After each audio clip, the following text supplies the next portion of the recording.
हरे कृष्णा। ओम नमः शिवाय। कल हम कथा में बात कर रहे थे कि किस प्रकार भगवान शिव जो अघोरी के रूप में आए थे और उन्होंने शिव पर यानी कि शिवलिंग के समक्ष जब मांस रखा और शिवलिंग के द्वारा उस मांस को स्वीकार कर लिया गया, वो मांस वहां से गायब हो गया, उसे भगवान ने स्वीकार किया। पार्वती बहुत अचंभित हो जाती हैं, बहुत हैरान हो जाती हैं कि ये कैसे हुआ। अब जो शिव जी के जो ऋषिगण साथ बैठे होते हैं, सप्त ऋषि, वो हर हर महादेव जोर जोर से बोलने लगते हैं। पार्वती हैरान होकर पूछती है कि हमारे द्वारा आपकी पूजा में जो जो भी व्यवधान पड़े, जो जो व्यवधान उत्पन्न हुए, उसके लिए सबसे पहले तो हम क्षमा चाहते हैं, क्योंकि ये हमारी भूल थी, हमें आपकी पूजा में दखल नहीं देना चाहिए था। किंतु अब हम आपसे निवेदन करते हैं कि अब आप हमें हमारी पूजा करने दें, क्योंकि हम भी पुष्प लेके आए हैं और हमें भी अब पूजा करनी है। तो ऋषि दधीची कहते हैं कि हर हर महादेव, इस देवी को अपनी भूल का आभास हो गया है और क्षमा करना तो हम शिव भक्तों का आचरण है। और ये कहते हुए वो सारे जो ऋषिगण होते हैं अघोरी बने हुए और भगवान शिव होते हैं, वो वहां से उठ जाते हैं और सब उठकर कहते हैं, आओ देवी आप पूजा कर लो। अब वो शिवलिंग के आसपास खड़े रहते हैं, चारों तरफ खड़े रहते हैं वो जो अघोरी बने हुए ऋषिगण हैं, और माता पार्वती अपने पुष्प लेकर वहां बैठती हैं, पुष्प वहां पर चढ़ाती हैं शिवलिंग के ऊपर और प्रार्थना करती हैं भगवान शिव से कि जिस प्रकार आपने इनकी पूजा स्वीकार करी है, उसी प्रकार हमारी भी पूजा स्वीकार कीजिए महादेव। और मन ही मन में ओम नमः शिवाय का जाप करती है। बट ताज्जुब होता है पार्वती को जब वो देखती हैं कि जिस प्रकार इस अघोरी का चढ़ाया गया मांस गायब हो गया था, उनके पुष्प गायब नहीं होते, पुष्प वहीं के वहीं पड़े रह जाते हैं। बहुत हैरान होती हैं पार्वती, आखिर खड़े हो जाती हैं वहां से और पूछती हैं शिव से, उसे तो नहीं मालूम कि ये शिव है, शिव से पूछती हैं, कहती हैं कि अघोरी बाबा, क्या कारण है कि महादेव ने आपका दूषित मांस तो स्वीकार कर लिया किंतु हमारे पुष्प नहीं स्वीकार करे, क्या कारण है ये? तो शिव जी कहते हैं, उस समय शिव जी समझाते हैं पार्वती माता को जो बातें हमें भी समझनी चाहिए। वो कहते हैं कि पूजा विधि से नहीं, भक्ति भाव और समर्पण से होती है देवी। अगर हम विधि पूर्वक सिर्फ एक पूजा करते जा रहे हैं, मन में हमारे कुछ और चल रहा है, भक्ति है नहीं हमारे लिए, हमारे मन में भगवान के प्रति, पर हम दिखावे के लिए विधियां पूरी कर लेते हैं, तो वो भक्ति नहीं होती, वो पूजा नहीं कहलाती। इसीलिए भगवान शिव हमें यहाँ पर ये सिखा रहे हैं कि पूजा विधि से नहीं होती बल्कि भक्ति भाव और समर्पण से होती है। शिव बताते हैं, कहते हैं कि मैंने भी बहुत सारी विधियां, बहुत सारी प्रणालियों का अनुसरण किया, बहुत सारी, अपने शरीर को अग्नि की तपस्या में खूब तपाया, भी सैकड़ों वर्ष तक भूख प्यास को भी तिलांजलि दी, अपनी तरफ से मैं भक्ति भाव में डूबा रहा। और जब मैंने इतना कुछ किया, तपस्या में इतना मैं अग्रसर हो गया कि भूख प्यास पर भी मेरा काबू हो गया, तब जाकर मुझे इस भाव का तात्पर्य समझ आया, तब जाकर मैं ये भाव समझ पाया। तो पार्वती माता पूछती हैं, कौन सा भाव, आप किस भाव की बात कर रहे हैं? शिव कहती है कि शरीर से मुक्ति का भाव, जो हम आम इंसान शायद नहीं कर सकते। शिव कहते हैं कि हजारों सैकड़ों वर्षों की तपस्या के बाद मैं समझ पाया कि शरीर से मुक्ति का भाव जब तक हमें समझ नहीं आता, हमारी भक्ति का कोई फायदा नहीं है। क्योंकि नश्वत्व की अनुभूति का भाव और संसार में हर वस्तु में समानता का भाव, ये भाव हमें जानने अति आवश्यक है। क्योंकि सब कुछ तो नश्वर है, लेकिन हम ये बात नहीं समझना चाहते और हम समाज को, संसार को समान भाव से देखते भी नहीं हैं। हम क्या करते हैं कि फूलों को सुंदर मानते हैं, पवित्र मानते हैं और उनको भगवान को अर्पित कर देते हैं। किंतु आप ये क्यों नहीं सोचती हैं देवी कि अगर यही फूल 2 दिन ऐसे ही वहां हम छोड़ देते हैं, तो ये 2 दिन के अंदर अंदर ये फूल भी सड़ने लग जाते हैं, और आज जो इन फूलों से सुगंध उठ रही है वो दुर्गंध में तब्दील हो जाती है। तो सब कुछ तो नाशवान है, तो फिर सुंदर असुंदर, कुरूप स्वरूप का भेद क्यों, पवित्र अपवित्र का भेद क्यों? ये सब भेद तो होने ही नहीं चाहिए, क्योंकि हर चीज भगवान की बनाई हुई है और हर चीज नाशवान भी है, एक आत्मा को छोड़कर। एक तुम्हारा स्वयं का तुम हो जो नाशवान नहीं हो। तो जब तक हमारे अंदर शरीर से मुक्ति का भाव पैदा नहीं होता, हमें भगवान की प्राप्ति नहीं हो सकती। ऋषि अत्रि बोलते हैं, आगे कहते हैं कि देखो देवी, स्नान करने से तुम्हें अपनी भारी पवित्रता की अनुभूति तो हो जाएगी। तुम स्नान कर लोगे तो तुम्हें लगेगा कि तुम पवित्र हो गई हो, किंतु तुम्हारे शरीर के अंदर जो मल और मूत्र निरंतर बन रहा है, उसका क्या? अब देखिए, हमारी पूजा विधि हमें ये सिखाती है कि अगर हमें मल त्याग करने के लिए जाना पड़ता है तो हम नहाते हैं, उसके बाद हम स्नान करते हैं। भगवान शिव यहाँ पर यही बता रहे हैं, अत्रि ऋषि ने यही बात बोली, भगवान शिव के द्वारा कही गई, कि वो कहते हैं कि देवी, स्नान तो कर लिया, आपको बाहरी पवित्रता की अनुभूति हो गई कि हाँ मैं पवित्र हो गई हूं, लेकिन वो मल मूत्र जिसको त्याग करने के बाद आप नहाई, वो मल मूत्र तो लगातार आपके शरीर में बनता जा रहा है, और जो चीज लगातार आपके शरीर में बनती जा रही है उसका आप क्या करेंगी? इसीलिए देवी, ये पवित्र और अपवित्र का भेद एक भ्रम है, भ्रम। इस संसार में जो कुछ भी है वो प्रभु का है, वो शिव का है, और जो शिव का है वो शिव है। शिव का अर्थात वो पवित्र है।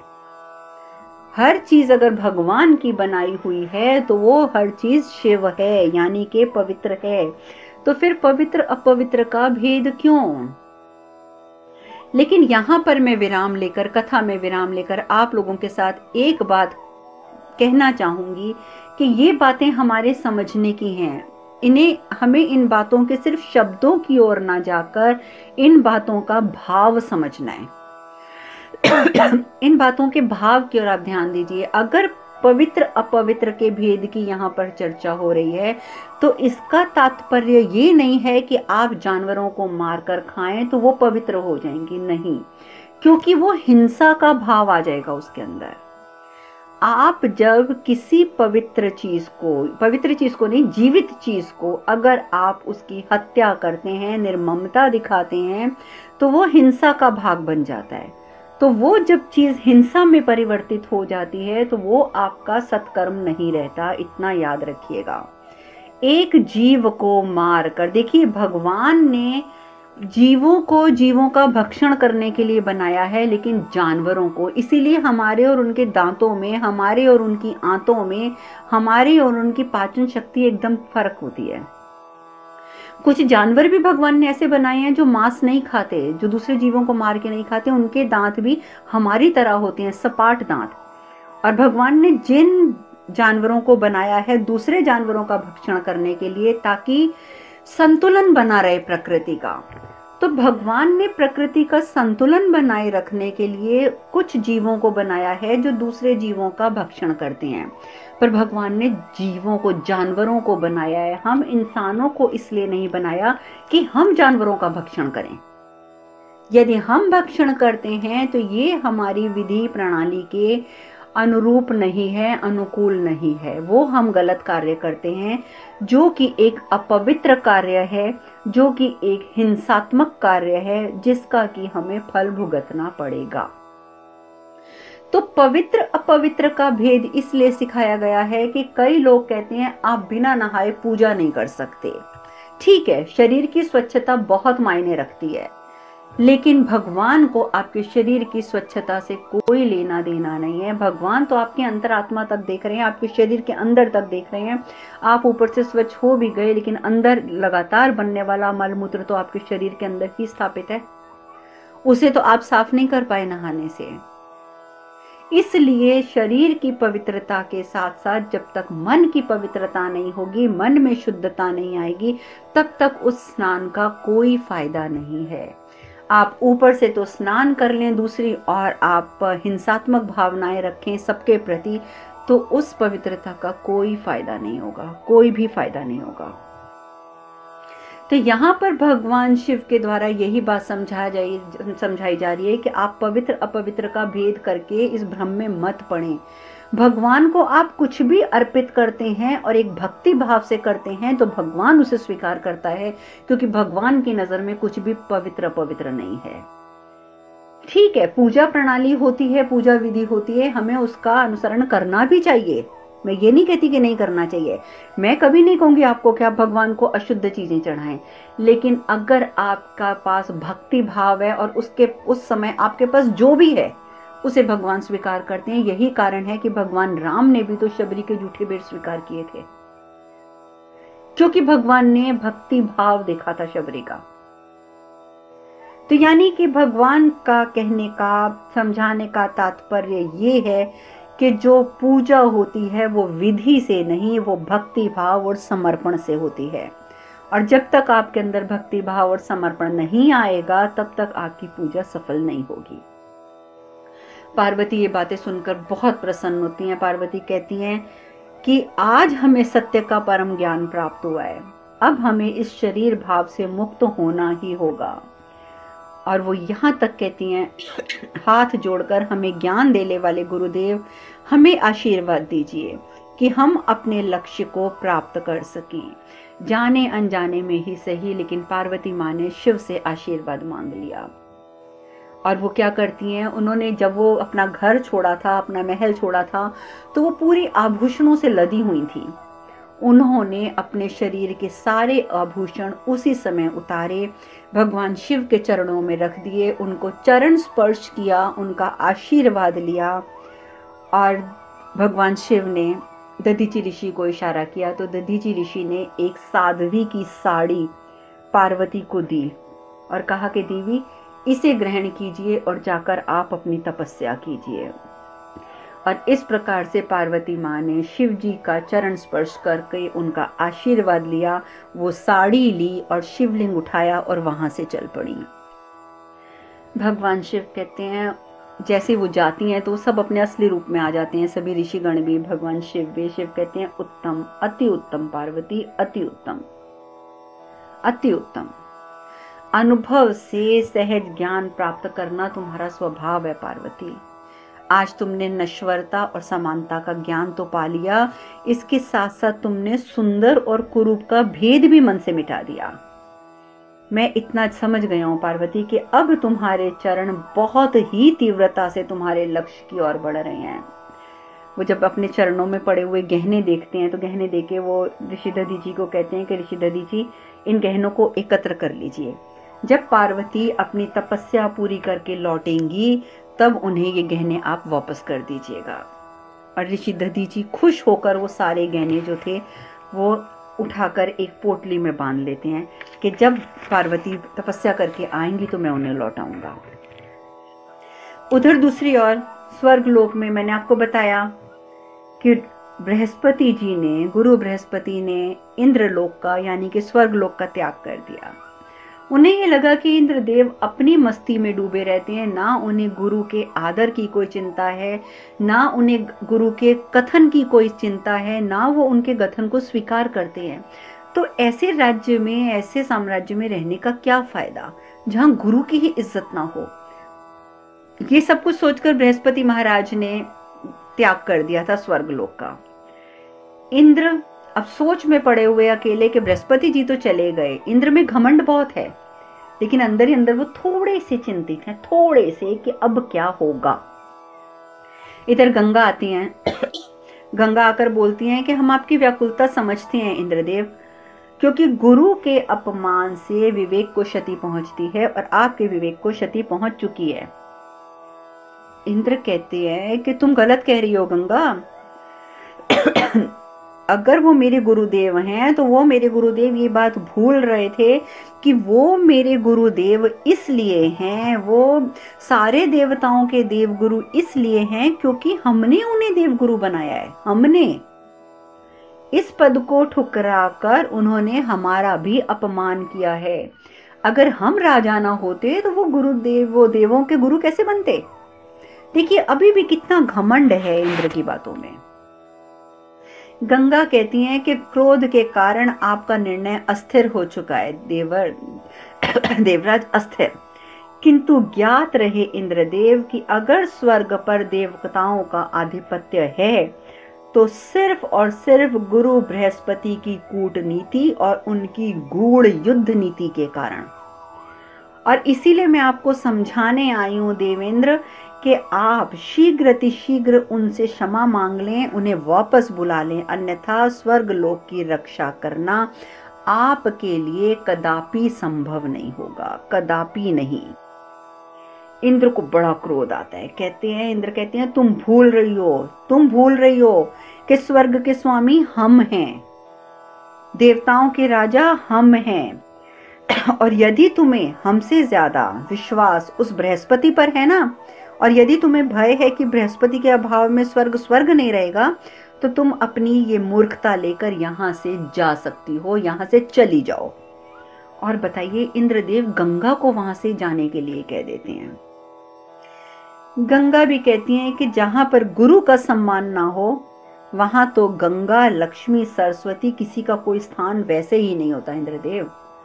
और जब आपकी नजर में गुरु का कोई सम्मान नहीं है तो मैं क्या, लक्ष्मी जी और सरस्वती जी भी यहाँ नहीं रहेंगी।